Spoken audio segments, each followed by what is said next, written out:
Listen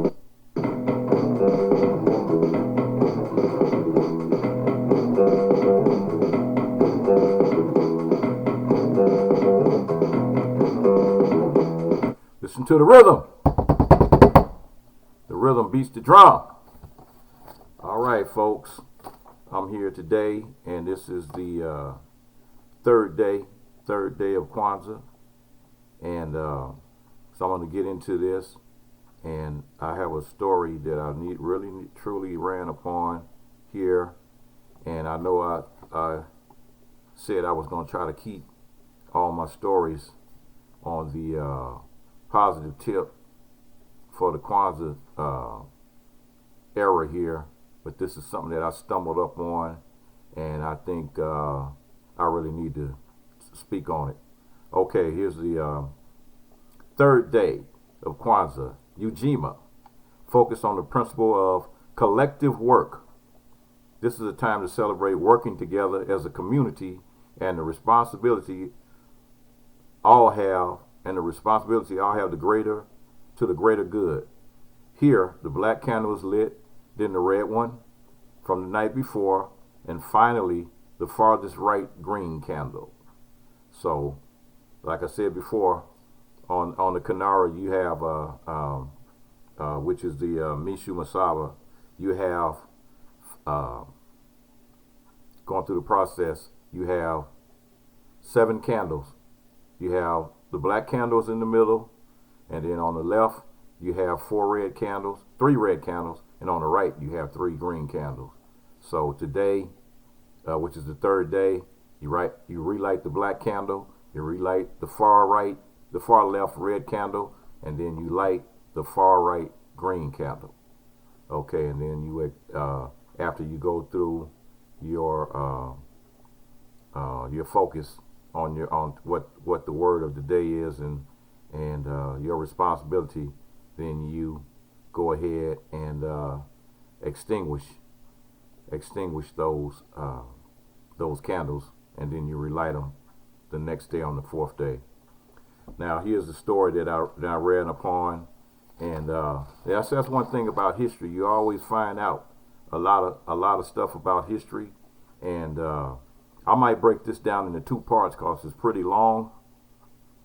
So I'm gonna do the first part here, and this is about the grim history of January 1st and what it pertaining to slavery and pertaining to what was going on in this country and what January 1st meant. And a lot of people out there celebrating, oh, it's Happy New Year, this and that, but it had a totally different meaning for the people that were around, that were enslaved here in the United States. In the African American community, New Year's Day used to be widely known as Hiring Day or Heartbreak Day, as the African American abolitionist William Cooper Nell described it, because enslaved people spent New Year's Eve waiting, wondering if their owners were going to rent them out to someone else, thus potentially splitting up their families. The renting out of slave labor was relatively common practice in the antebellum South and a profitable practice for white slave owners and hirers. Hiring Day was part of the larger economic cycle in which most debts were collected and settled on New Year's Day.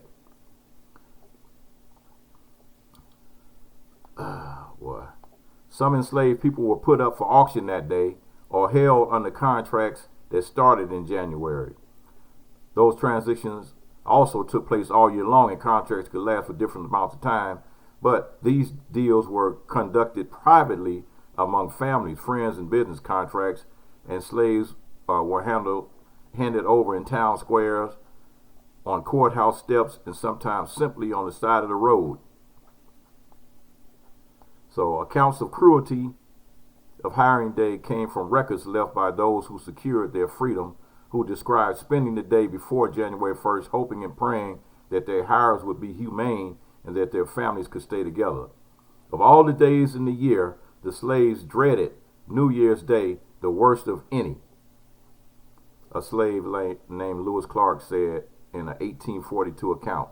On New Year's Day, we went to the auctioneer's block to be hired to the highest bidder for 1 year, Israel Campbell wrote in a memoir published in 1861 in Philadelphia, in which he describes being hired out 3 times. That's where the saying comes from that you do on New Year's Day, you'll be doing all the rest of the year. A former slave known as Sister Harrison said in that's 1937. So she was still living in 1937, and she was talking about all the stuff that they went through. And so this story is really, really long. It's a really long story, and so I'm telling you now, it just gave me a whole new outlook as far as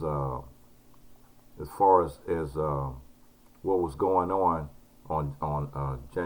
January 1st. So I'm gonna read one more passage here. It said Harriet Jacobs, a particularly detailed account in the Slave's New Year's Day chapter in her 1861 autobiography, Incidents in the Life of a Slave Girl. Hiring day at the South takes place on the 1st of January. On the 2nd, the slaves are expected to go to their new masters, she wrote. She observed slave owners and farmers renting out their human chattel for extra income during the period between the cotton and corn harvest and the next planting season.